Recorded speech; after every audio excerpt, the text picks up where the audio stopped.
Hi everyone, if you have a question, raise your hand and we'll come to you. See a few hands coming up. We'll just wait for the guys to get everything here. Mikel, how proud are you of the team tonight? Obviously very proud. I mean, we had a very complete and a big performance collectively, and you need that in terms of organization, in terms of what we had to do to dominate the game and to create Madrid problems. And then this night is about all the two factors. One is the atmosphere that we created 15 minutes before kickoff already, something I haven't seen before. So playing with that energy, with that commitment with your crowd makes a huge difference. And then magic moments, individual moments that decide football matches. And the first 2 goals of Declan is just, I think it sums up the night. Okay, we'll do a few questions in English and then we'll go to Spanish questions. John Cost from the Mirror in English. Mikel, was Declan always determined to take those free kicks? And tell us about his quality, because I think the first that he scored from direct free kicks. He's been very determined, because we have talked in the last few months. We haven't scored a direct free kick since September 2021. Burnley away, Martin Odegaard. So it's been a long time. So to score 2 goals in 12 minutes of that magnitude, of that quality from the same player, a player that has never scored a free kick before in his career, I mean, what are the odds? But he's done it tonight, and I'm a big believer. I think the crowd played something with the energy that they put in, and it helped us massively to win the game. Okay, Gareth Cottrell from Sky Sports. Mikel, congratulations. Thank you. Everything you asked for in the build-up to this match, from the fans, from the players, from yourself. I don't know if you have wild dreams, but in your wildest dreams, did you ever think that this could happen? I did. I mean, I was very convinced because I could sense in the preparation that we were really at it, that we had that belief and that trust that we could create Madrid a lot of problems. But then it was the theme of the game, make it happen. Then you have to make it happen. But if you have that mindset and that belief, things can happen. And we delivered today. It's just half time, but we are very happy. Sam from Telegraph. Hi, Mikel. Hi. Are Bukayo and Dek both okay? What were the issues?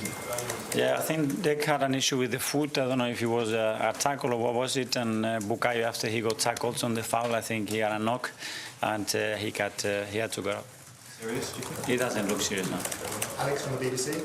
Hi Mikel. Hi. Just a word on Miles Lewis-Skelly, another step on his journey, another excellent performance and assist, and stepping up to the occasion tonight. I mean, collectively, when you play the way we played and have the performance that we had, you need individuals at the highest level, and I think they all took the game to a different level, their individual performance to the standards that are required to beat this incredible team. So very happy. Now it's about consistency. Tom from Football London. Mikel, there's so much talk about you signing a striker, but have you already got him in Mikel Merino?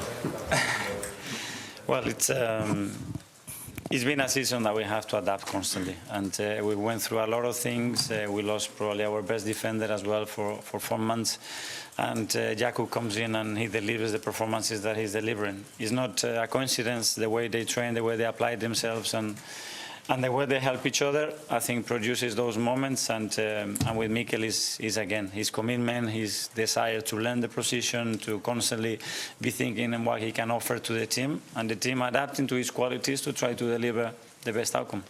Hi Mikel, there's always a lot of talk about Madrid's aura, and it's going to come up before the second leg. I mean, did you work on that kind of with the psychology of the team beforehand, like breaking them down, just looking at them as a mortal team? Yeah, but especially that it was about us. That my feeling was that the team was super convinced, and we had the trust that we could do it. Because we've done it for now big periods against the best opposition that you can face in football for 2 years. And if you can do that, you can do it on the day. And especially with our crowd at that level, I think elevates the level of the team, and we have managed to beat them. Was it important to get this big win in Europe as well? Because obviously Bayern was the first match against one of these major clubs. Was this kind of a threshold? Yeah, I mean, you have to continue to make steps, and tonight we have one in the right direction for sure. And now it's half time, and now we have to go to the Bernabeu. We're going to have to elevate the level again to be the team that we want to be there, and to prepare the game to win it. Amy Atherton. Hi, Mikel. Is it possible to put some perspective on this kind of night in the sense that people are talking about it being maybe the best performance at the Emirates in the history of this stadium? And when you think about when you came into a team that wasn't always in Europe, had to spend some time in the Europa League, get back into Champions League step by step, can you feel that perspective of what a result of this significance does to how people feel about, how you feel about your team and what they can do? Yeah, I do, because I know how much work and how many decisions a lot of people has made in this football club to live the night that we had tonight. I told them thank you so much for making us enjoy the journey to come here, and thank you for me feeling so convinced that tonight we're going to do it and we're going to make it happen. And it was a genuine feeling, because I think we are prepared to do that, and now we have to go to the Bernabeu and do it, and that would be another step. Yes, and Daily Mail. After drawing against Everton, how did you get the players up for this and against their psyche? Of course, when you look at their Real Madrid lineup, there's the stars from top to bottom. How did you get them so ready for this? Well, a completely different game, two different worlds of football and demands from the opposition, and you could sense, I mean, they've been waiting for this game, you know. The moment that we got the draw, there isn't a team, that club, that is going to motivate you there for the right reasons, because they changed the history of the competition, and they are the best team by far in the competition, and our challenge opportunity was to face them and try to beat them. It's obviously just the first leg, but do you feel that you've accomplished something here by putting through past Real Madrid? We're going to enjoy the win, because we feel it deserves to do that, but we know it's just half-time, and we're going to have to be even better in Madrid to go through. Okay, last two in English. Firstly, James from CBS. Mikel, you said the word half-time a lot already, and I'm sure you'll be saying it a lot over the next 8 days. Does it in any way help that it's Real Madrid and it's at the Bernabeu, and the players know what happens there? Is that going to help them keep focused and make sure they don't think the tie's won? Yeah, well, they were talking about it immediately. You know, great, enjoy it, and now let's prepare Saturday very well, and then we'll have the time to prepare the next challenge in Madrid. But they are all very excited. Okay, Phil Pierre. Hi, Mikel. I know you keep saying it's only half-time, but what sort of message does that win send to the rest of Europe? And do you think Arsenal should now be considered as the favourites to win this? No, because we have a tie that we are just, again, in the middle of it, at half-time, however you want to call it, and there is still so much to do yet. Okay, questions from the Spanish media. Firstly, time for Marco. Hola Mikel, ayer me comentabas que estos tipos de partidos se suelen resolver en un 33% de estrategia.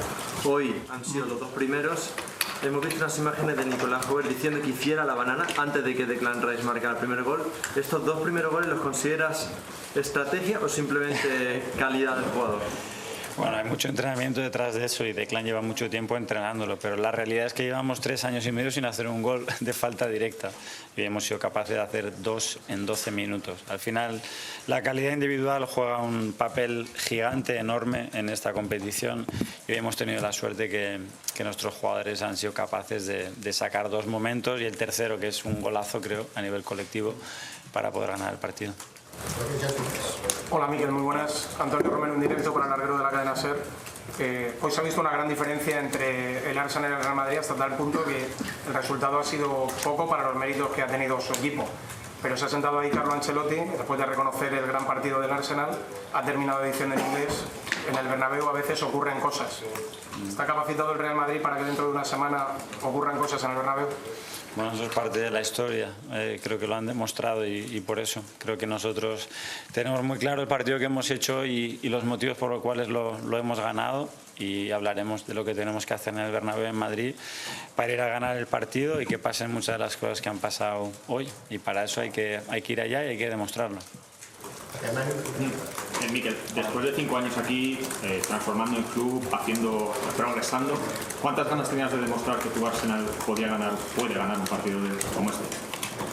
Bueno, creo que hemos ganado muchos partidos, pero es que cuando llevas 20 años sin enfrentarte a este rival, cuando llevas tantos años sin hacer un camino de verdad en esta competición, pues hay que crear tu historia, y las historias se crean con noches como esta, se crean con un público que está entregado antes del partido y que eleva el nivel colectivo e individual de nuestros jugadores, y se acordarán durante mucho tiempo, y es un paso, pero obviamente nos quedan muchísimos por dar.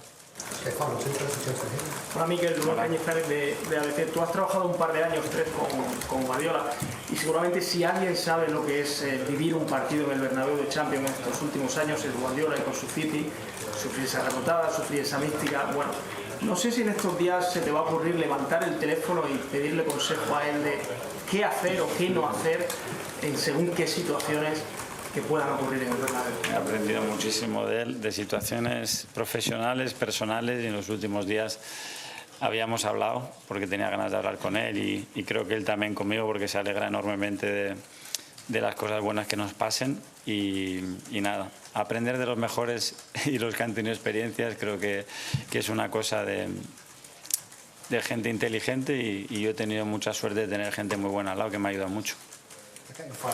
Miquel, buenas noches, felicidades. De todas las cosas que han ocurrido esta noche, ¿de qué te sientes más orgulloso? Creo que de la conexión y de la energía que hemos generado entre el público y el equipo. Y lo he dicho muchas veces, para noches grandes, momentos grandes, competiciones grandes, este estadio tiene que transformarse en algo mucho mayor de lo que hemos hecho hasta ahora y luego tiene que nacer el rendimiento individual, tiene que pasar momentos mágicos y hay jugadores que tienen que elevar eso. Y hoy hemos tenido dos cosas que creo que en el futuro nos van a ayudar. Okay, well, thanks very much. Thank you. Gracias.